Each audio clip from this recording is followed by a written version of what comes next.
A Supercopa do Brasil final unfolded with unexpected twists and a controversial decision that completely reshaped the match. What truly transpired on that decisive Sunday, seeing Corinthians lift the coveted trophy against Flamengo, is a story of grit, tactical precision, and a moment of high drama that has everyone talking. This was more than just a championship. It was a testament to endurance under pressure, punctuated by a turning point that sparked widespread debate. In a thrilling encounter this past Sunday, October 1st, Corinthians emerged victorious over Flamengo, securing a decisive 2-0 win at the iconic Main Garrincha Stadium in Brasília. This significant triumph saw the Timão clinch the Supercopa do Brasil 2026 title, adding another prestigious piece of silverware to their illustrious cabinet. The atmosphere was charged, with both sets of fans creating a vibrant backdrop for what promised to be a memorable clash. The goals that sealed Corinthians' victory were delivered by two key players at crucial moments. Gabriel Paulista opened the scoring in the first half, providing an early advantage that boosted his team's confidence.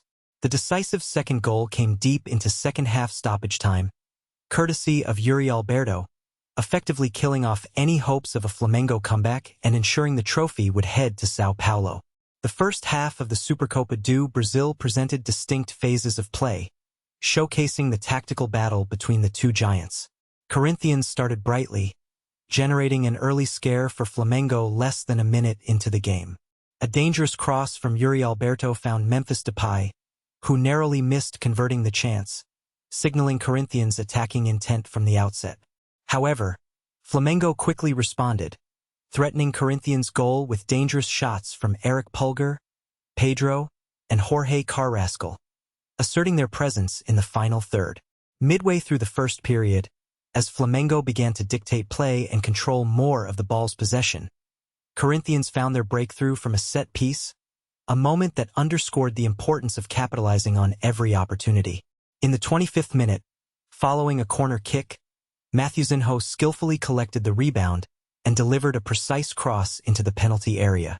Gustavo Henrique outjumped Flamengo's Varela, heading the ball into the middle, where Gabriel Paulista connected with a powerful first-time shot, sending it past the goalkeeper and opening the scoring. The goal significantly intensified the match, although it paradoxically led to less continuous ball circulation as fouls became more frequent and the rhythm was broken. However, Corinthians had another golden opportunity to extend their lead in the 37th minute. Memphis Depay, finding himself in an excellent position inside the penalty area after receiving a well-timed pass from Breno Bidon, aimed for the corner with a first-time strike. Yet, his effort was met by an equally impressive save from Flamengo's goalkeeper, Rossi, who denied the forward a crucial second goal. A moment of high contention occurred right after the final whistle of the first half, setting the stage for significant drama. Corinthians midfielder Breno Bidon was seen on the ground, clearly in distress and accusing Jorge Carrascal of delivering an elbow to him. The incident, though occurring just as players were heading to the locker rooms, did not go unnoticed, immediately raising tensions between the two sides. Before both teams could even reach their respective changing rooms, the referee, Rafael Rodrigo Klein, intervened to diffuse the escalating emotions. He engaged in discussions with the team captains, Gustavo Henrique of Corinthians and Jorgen de Arrasqueta of Flamengo, as well as Flamengo's coach Dorival Jr., attempting to calm the heated atmosphere. The full ramifications of the incident, however, would only become apparent upon the team's return for the second half. As both teams returned to the field for the second period, but before play could officially resume, referee Klein was called to the VAR cabin to review the pivotal incident involving Bidon and Carrascal. After a swift but thorough review of the replay, the referee made a definitive decision, pulling out the red card for Jorge Carrascal. This expulsion, justified by the rules regarding violent conduct, left Flamengo with 10 men for the remainder of the match, profoundly altering the dynamics and tactical landscape of the Supercopa final. Despite being a man down, Flamengo showed remarkable resilience and determination, creating an immediate scare for Corinthians early in the second half. Arrasqueta, displaying his leadership and skill, delivered a dangerous cross into the penalty area, which Eric Pulgar met with a powerful header.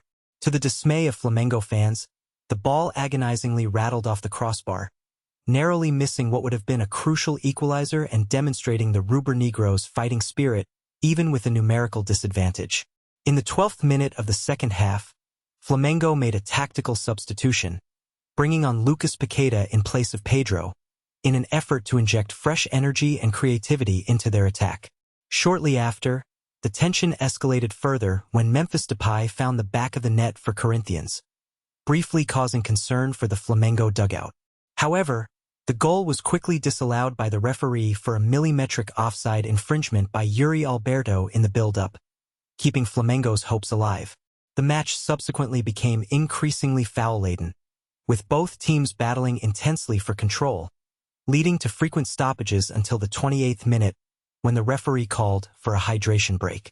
Flamengo, still pushing tirelessly for an equalizer that would force the match into a penalty shootout, created their clearest opportunity through the substitute Lucas Paqueta. The midfielder, eager to make an impact, found himself in a prime position to level the score. In the 48th minute, with the game deep into stoppage time, Paqueta was presented with a golden opportunity. He collected a rebound at the edge of the 6-yard box, finding himself face-to-face with Corinthians goalkeeper Hugo Souza. However, under immense pressure, Paqueta shockingly blazed his shot high over the bar, squandering what was arguably Flamengo's best chance to draw level and keep their Supercopa dreams alive. Just 4 minutes later, in the 52nd minute of stoppage time, Yuri Alberto emphatically sealed the game for Corinthians. The forward was launched with a precise pass from behind Flamengo's defensive line, expertly taking a touch over the onrushing goalkeeper Rossi. With the goalkeeper beaten, Alberto calmly dribbled around him and headed the ball into the empty net, completing a brilliant individual effort and securing Corinthians' 2-0 victory, sending their fans into ecstasy. Adding another layer of intrigue to the already dramatic final, the match officials confirmed, even while play was still ongoing, that the video assistant referee, VAR, system had experienced technical problems at a certain point during the second half. While the exact minutes affected by this malfunction were not specified, the incident was deemed significant enough for the arbitration team to inform the captains of both Corinthians and Flamengo about the VAR's temporary unavailability, underscoring the unusual circumstances surrounding the conclusion of this high-stakes Supercopa do Brasil final.